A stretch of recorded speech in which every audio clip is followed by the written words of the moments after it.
শুধুমাত্র 3টা আলু দিয়ে কোরিয়ান ভাইরাল পটেটো রেসিপি বানালাম, যেটা দেখতে একেবারে পারফেক্ট এবং খেতে অনেক বেশি মজা হয়েছিল। কিভাবে বানালাম সবকিছুই শেয়ার করব আজকের ভিডিওতে। প্রথমেই কোরিয়ান ভাইরাল পটেটো রেসিপি বানানোর জন্য এখানে আমি 3টা বড় বড় সাইজের আলু নিয়ে নিলাম। আলুগুলাকে এখন আমি সুন্দরভাবে ছিলে নিব। আলুগুলা সিদ্ধ করতে বসিয়ে দেব আর কি, সুন্দর করে ছিলে তারপরে টুকরা টুকরা করে কেটে নিব। কেটে নিয়ে তারপর সুন্দরভাবে সিদ্ধ বসিয়ে দেব।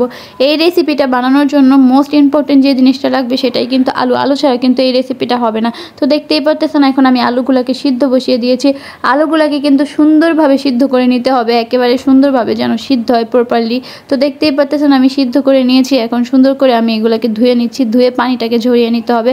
তো এই যে ধুয়ে পানি ঝরিয়ে নিয়ে তারপরে চলে আসলাম। এখন আলুগুলাকে ম্যাশ করে নিতে হবে। আলুগুলাকে সুন্দরভাবে ম্যাশ করতে হবে যেন একটুও দানা দানা না থাকে। একটু দানা দানা যদি থাকে তাহলে কিন্তু এই রেসিপিটা পারফেক্টলি বানানো যাবে না। সো আলুগুলাকে সুন্দরভাবে ম্যাশ করতে হবে। তো দেখতেই পারতেছেন আমি কিন্তু সুন্দরভাবে ম্যাশ করে নিতেছি যেন একটু দানা দানা না থাকে। তো দেখতে পারতেছেন আমি একটা কাঁটা চামচের সাহায্যে একটু সুন্দর করে এটাকে মিশিয়ে নিতেছি যেন একেবারে দানা দানা না থাকে, একেবারে পারফেক্ট হয়। অনলাইনে কিন্তু এই রেসিপিটা অনেক বেশি ভাইরাল, ইতিমধ্যে সবাই ট্রাই করেছে, আমি কিন্তু লাস্টেই ট্রাই করতেছি। যাই হোক, এখন আমি আলুর সাথে যে ডোটা বানাবো সেই ডো বানানোর জন্য এখানে কিছুটা পরিমাণের ময়দা আর কিছুটা পরিমাণের কর্নফ্লাওয়ার নিয়ে নিলাম। কর্নফ্লাওয়ার আর ময়দার সাথে একটু লবণ দিয়ে সুন্দরভাবে মাখিয়ে নিচ্ছি।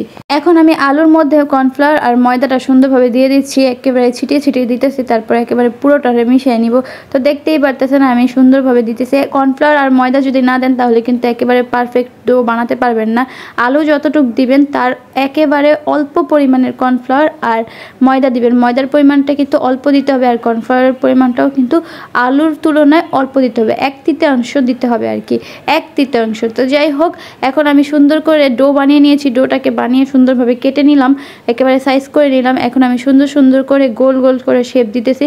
শেপ দিয়ে এখন একটা মুখার সাহায্যে আমি সুন্দর করে একটা ডিজাইন করে নিতেছি। তো দেখতে পাচ্ছেন ডিজাইনটা কতটা সুন্দর আর পারফেক্ট হয়েছে। এরকম পারফেক্ট আর সুন্দর ডিজাইন করতে হলে কিন্তু অবশ্যই একটা মুখা নিতে হবে, মুখার সাহায্যে আপনাদের ডিজাইনটা করতে হবে আর সুন্দরভাবে কিন্তু ডোটা বানাতে হবে। ডোটা যদি পারফেক্ট না বানান আর হাতে একটু তেল মেখে নিতে হবে যেন একেবারে লেগে লেগে না যায়। তো দেখতেই পাচ্ছেন আমি কি সুন্দর করে ডিজাইনগুলো করতেছি। এই রেসিপিটার নাম কিন্তু অনেকে অনেকভাবে অনেক নাম দেয়, বাট আমি যেই নামটা দিয়েছি সেটা হলো কোরিয়ান পাস্তা, মানে কোরিয়ানদের ভাইরাল পটেটো পাস্তা। তো দেখতেই পারতেছেন আমি কি সুন্দর করে পাস্তাগুলো বানিয়ে নিচ্ছি। আপনারাও কিন্তু ঠিক এভাবেই বানিয়ে নিতে পারেন। আমার রেসিপি ফলো করে যদি বানান অবশ্যই কিন্তু আমাকে জানাবেন, আর আমার ভিডিওগুলো কেমন লাগে সেটাও কিন্তু জানাবেন। কিছুদিন যাবৎ আমার পেজের রিচ, ফলোয়ার, এঙ্গেজমেন্ট সব কিছু কমে গিয়েছে, কারণ আমি একটু অ্যাক্টিভ থাকতে পারতেছি না পেজে। আমার একটু মন মানসিকতা তেমন একটা ভালো না, যার কারণে আমি পেজে তেমন একটা অ্যাক্টিভ থাকি না। তো আপনারা যার কারণে আমার ভিডিওগুলোতে রিচ, ফলোয়ার সব কমে যাচ্ছে। তো আপনারা প্লিজ দয়া করে আমার ভিডিওগুলো বেশি বেশি করে দেখবেন আর আমাকে ফলো করবেন আর আমাকে সাপোর্ট করবেন। আপনারা যদি সাপোর্ট না করেন তাহলে এত সুন্দর সুন্দর ভিডিও তো আপনাদের জন্য বানাতে পারবো না, তাই না? বলেন কত কষ্ট করে একটা ভিডিও বানাই, বাট আপনারা যদি সাপোর্ট না করেন তাহলে কিন্তু একটুও ভালো লাগে না। তো দেখতেই পাচ্ছেন আমি কথা বলতে বলতে কিন্তু সুন্দর করে সবগুলো পাস্তা রেডি করে নিয়েছি। তো দেখেন আমি কতগুলো পাস্তা বানিয়ে নিয়েছি। 3টা আলু দিয়ে কিন্তু অনেকগুলো পাস্তা বানিয়ে নিয়েছি। কতটা পারফেক্ট আর সুন্দর হয়েছে সেটাও কিন্তু দেখতে পারতেছেন। এরকম পারফেক্ট আর সুন্দর করে বানাতে হলে কিন্তু আমার রেসিপিটা ফলো করতে হবে।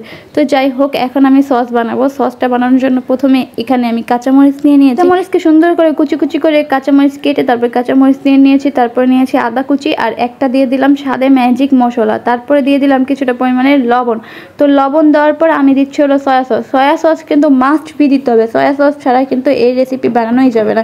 এটার পারফেক্ট টেস্ট আসতে হলে কিন্তু সয়া সস আর টমেটো সস দিতেই হবে। তো দেখতেই পাচ্ছেন আমি সয়া সস আর টমেটো সস দিয়ে দিয়েছি।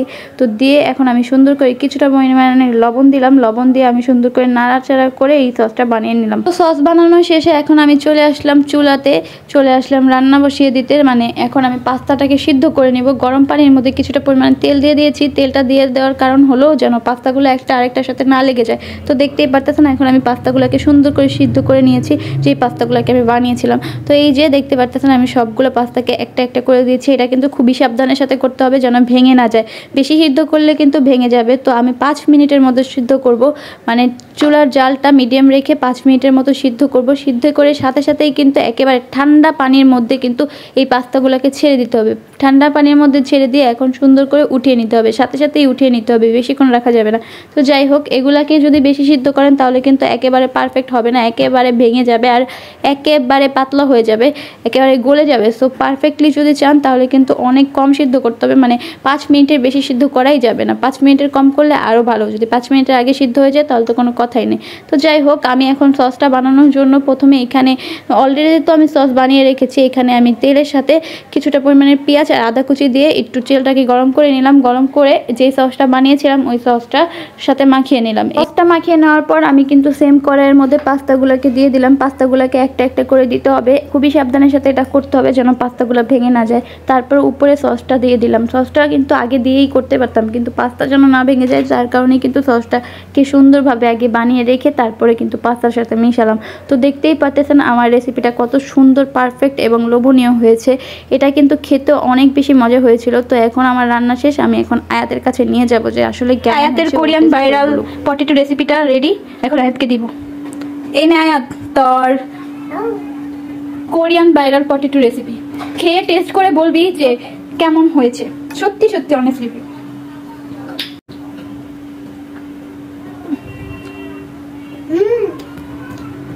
মজা। আয়াতের অনেক জ্বর আসছে, তো আয়াত ঝাল ঝাল কিছু খেতে চাচ্ছিল, তো এর জন্য আয়াতের জন্য কোরিয়ান এই রেসিপিটা। কেমন হয়েছে মা, সত্যি করে বলো তো। ওকে, তুমি খাও, তারপর আমি টেস্ট করবো। তো দেখতেই তো পারলেন আয়াত আর আম্মু কিন্তু বলেছে যে মজা হয়েছে। তারপরে এখন আমি ট্রাই করতেছি। এখানে কিন্তু তিল দেয় অনেকে সুন্দরের জন্য, কিন্তু আমার কাছে তিল ছিল না যার কারণে দেয়নি। তিল ছাড়াই কিন্তু সুন্দর লাগতেছে দেখতে। তো এখন আমি একটু সস দিয়ে ট্রাই করতেছি। আসলে এতটা মজা হবে আর পারফেক্ট হবে আমি আসলেই ভাবতে পারিনি। তো দেখতেই পারতেছেন আমি এখন সুন্দর করে সস দিয়ে নিয়ে খাচ্ছিলাম। তো আয়াতকেও আবার সস দিয়ে খাইয়ে দিচ্ছিলাম। তো আজকের রেসিপিটা কেমন লেগেছে আপনারা কিন্তু অবশ্যই কমেন্ট করে জানাবেন। আর আপনারাও যদি আমার রেসিপি ফলো করে ভিডিও বানান কিংবা বাসায় বানিয়ে খান অবশ্যই কিন্তু আমাকে জানাবেন। তো সবাই ভালো থাকবেন, সুস্থ থাকবেন। আল্লাহ হাফেজ, বাই বাই।